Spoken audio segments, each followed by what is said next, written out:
Luka 24 mstari wa 49. Mimi nimeshika hapa daftari, nataka wewe unanisomea Biblia. Luka 24 mstari wa 49. Lakini wale wanaofika leo wageni, jina langu naitwa Moses Andrea Mgogo, mchungaji kutoka Moria Mbimba CAG. Mungu akubariki.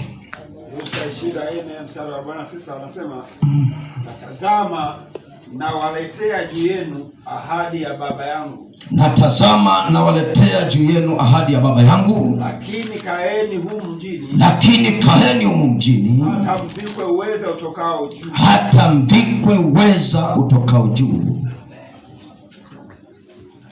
Lakini kaeni humu mjini.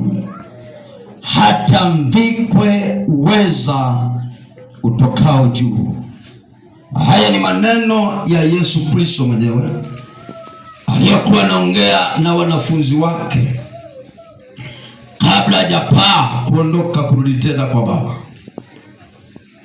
Kwa hiyo anaacha kama ahadi, lakini ahadi hii anawapa maelekezo na metawajia.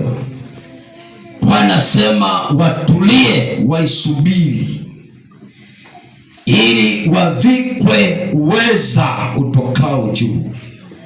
Kwa sababu Yesu akitambua kabisa kwamba ninaacha watu wa namna gani.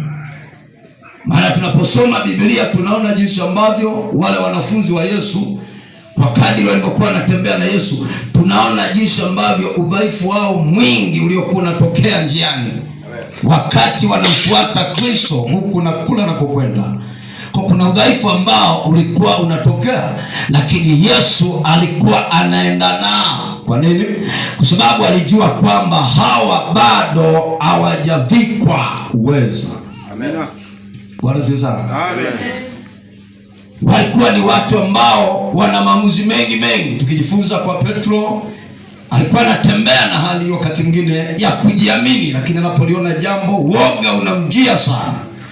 Lakini kusema wakati jambo halijatokea, alikuwa anajiamini kusema. Akiliona kwa macho anaogopa. Lakini na wengine wengi wakiona adha ama uzia yoyote inatokea kwa bwana wao, walikuwa pia wanakimbia, wanamwacha bwana wao.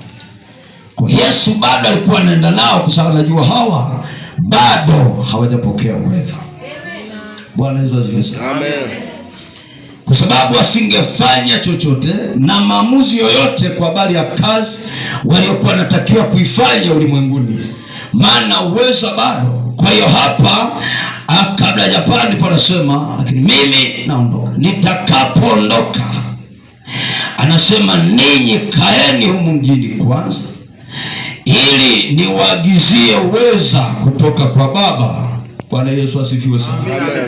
Kwamba uweza huo utakapokuja ndio unakuja kubadilisha mazingira ya hali yao ya kimwili na kuleta mazingira katika hali mpya ya roho, kwa sababu uweza ndio roho mwenyewe.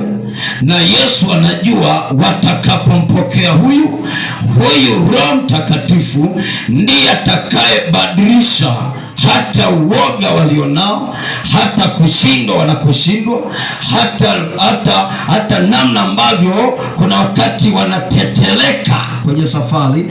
Anajua ni kwa sababu hawana uweza, lakini uweza ukiwajia hawa wakavikwa, hawa watakuwa sio wa kawaida.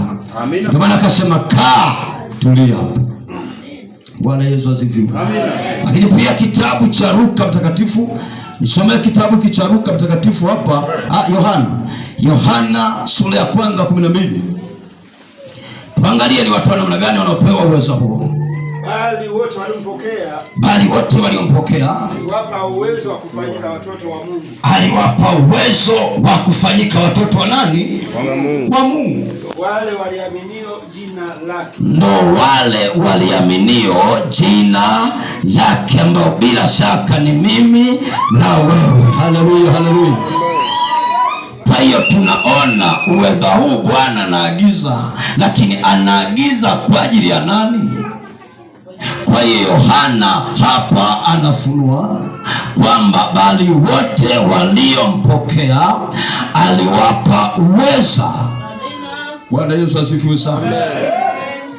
Hao ambao waliliamini